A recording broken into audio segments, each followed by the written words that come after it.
Termination Chapter 7 Hit the Road. Late in the morning, nearing noon, Hugo was awoken by Olivia's alarmed squeaks. The boy didn't even have to open his eyes to know what was going on.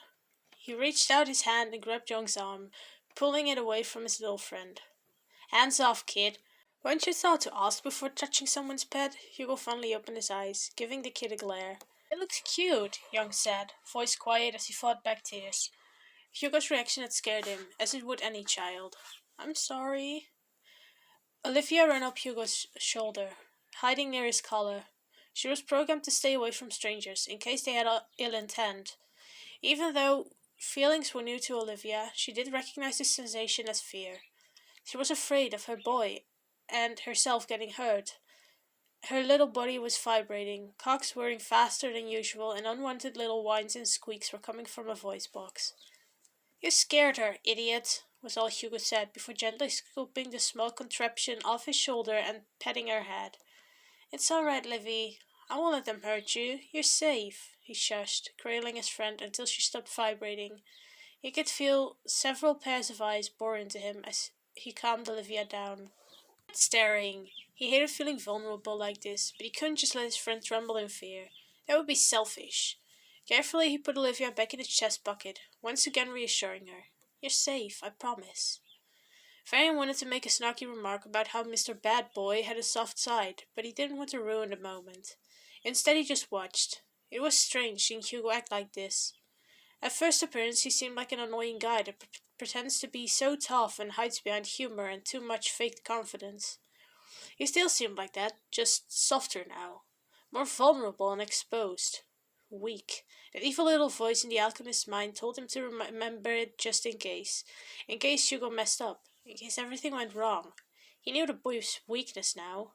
Varian frowned, trying to push the nagging voice away. That wasn't like him. Not anymore. Hugo looked at Young, Varian, and Rudiger, who were all staring at him with various looks on their faces. Young looked surprised and slightly intrigued. Rudiger was glaring, the raccoon still not trusting the blonde. He couldn't exactly read Varian. There was a strange look in his eyes, a glint of malice that was almost completely overshadowed by concern and curiosity. A shiver ran down Hugo's spine. He didn't know for sure if he had seen it correctly, but if he did, Varian could be a lot more dangerous than he thought. What was this boy hiding? "Well, it's getting late. Pack up your tents and let's get going," the boy quickly composed himself, getting up and putting out the campfire with his foot. It scorched his shoe, but he didn't care all that much. He made a big mistake showing this side of himself. All Hugo could do now was hope the two would forget about this. He would just pretend it never happened and be more cautious next time. Maybe he could still fix it, but only time will tell. Varian rolled his eyes, remembering why he disliked this guy. Without saying a word, he packed up the two tents with Young's help. Mere minutes later, they were back on the road, walking once again. It seemed like most of his journey would be just that, walking. At least the environment was alluring. Spring had just started, and the trees were gaining their leaves back. The first flowers were breaking through the soil, snowdrop flowers and daffodils poking up between the green grass. Birds chirping, enjoying the warmth of the spring sun. Spring was always such a happy season. It was like the earth became alive, as if it was born anew. Spring is the season of life and new beginnings. Fern would always give his lap a big clean every spring, as if to start anew. He didn't know why he did that. It had just become a tradition. "Can I sing a song?" Young asked, breaking the silence. "It's so quiet. I don't like it. It's making me nervous." He looked at the boy, taking a second before answering. His brain wasn't always fast enough to process a question and immediately form an answer. "Sure, but only one song, alright? Silence should be appreciated as well, even though it's hard sometimes." Young nodded. "Understood." He started off with some humming, just warming up his vocal cords. A minute or so later, he started singing a folk song about traveling. Juan had taught him that song because he would travel a lot and singing it made him feel at home. Young would usually sing it to himself if he was away from home or scared for whatever reason. He sang the song with a surprisingly smooth voice. This kid could sing. Varian listened, cheering up a bit from the upbeat rhythm of the song. It gave him a warm, comfortable feeling. He looked at Young, only able to see the boy's back, but still able to notice how he relaxed, collecting all negative feelings and turning them into music. Once the song was finished, the alchemist spoke. You have a great singing voice. Huh? Thank you. Singing makes me feel good. It's like the young boy tried to find the right words. I don't know, it just feels good. Yeah, just like lighting fireworks. The bang and pops and pretty colors make me happy. Oh, petting animals does too. That said, it's the only time I ever sit still when I'm petting an animal. He paused, realizing he was talking too much. He was in too deep now anyway, so he kept going. What makes you happy?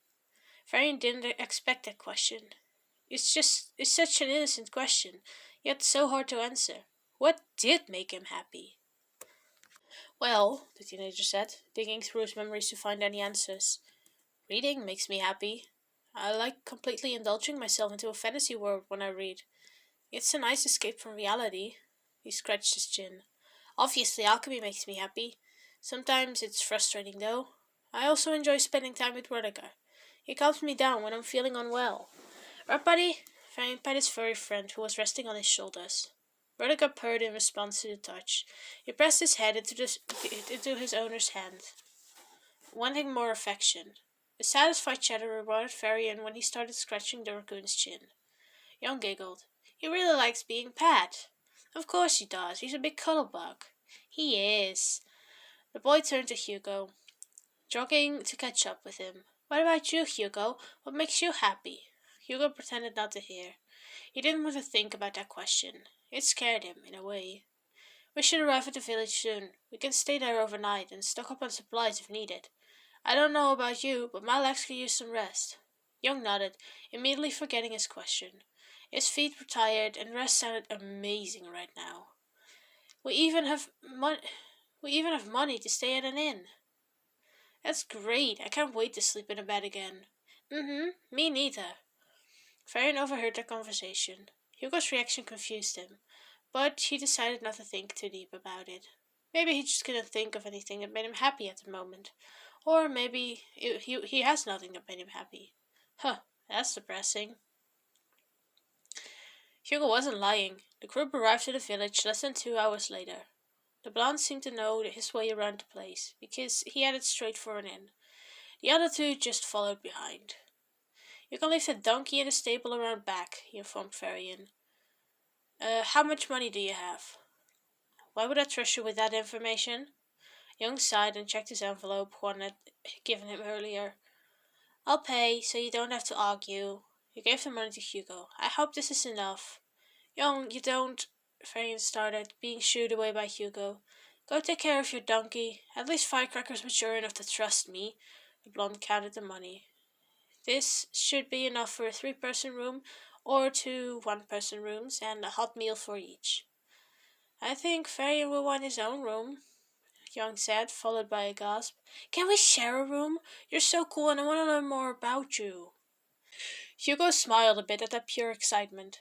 Sure, just don't be annoying. Deal? Deal! The blonde pushed open the door, letting Kid walk in first. He headed straight for the bar and slammed down the money, watching the tired bartender make their way over. Hey gorgeous, missed me? Hugo winked at the redhead. Not at all. What do you want this time? Ain't letting you fuck me over again. Young climbed on a stool so he could look over the bar. We want 2 rooms, he said. 1 person per room? The bartender asked, taking the money from Hugo and counting it, giving him a suspicious look. Hugo just smiled, as if he didn't notice, answering the question quickly.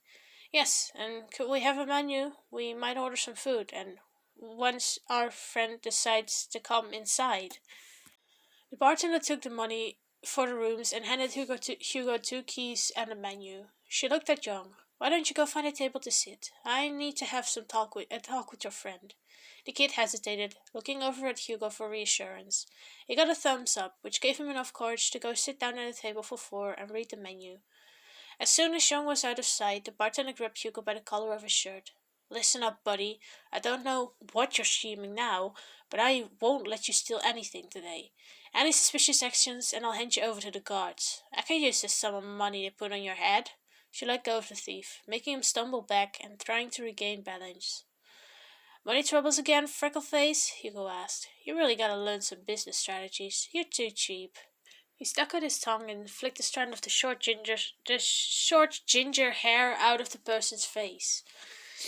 You must be drunk if you're not going to think I'll steal something here. There's nothing to steal. I'm simply passing through with some friends. I'll be out of your hair tomorrow. Just chill, he added. I'll even give you a tip out of my own pocket when we leave, if you just leave us alone. Capiche? The bartender huffed. He crossed his arms, checking if he could detect any lies on the boy's face.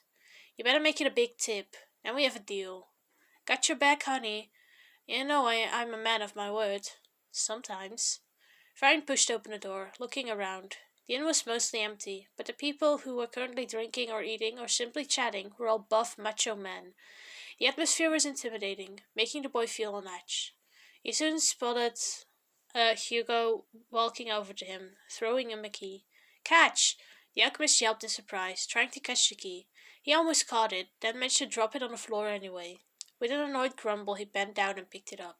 Little warning next time? I gave a warning. Now quit your whining and sit down. Decide whatever you want to eat so I can order it for you, Hugo said, basically dragging Varian over to the table Young was seated at.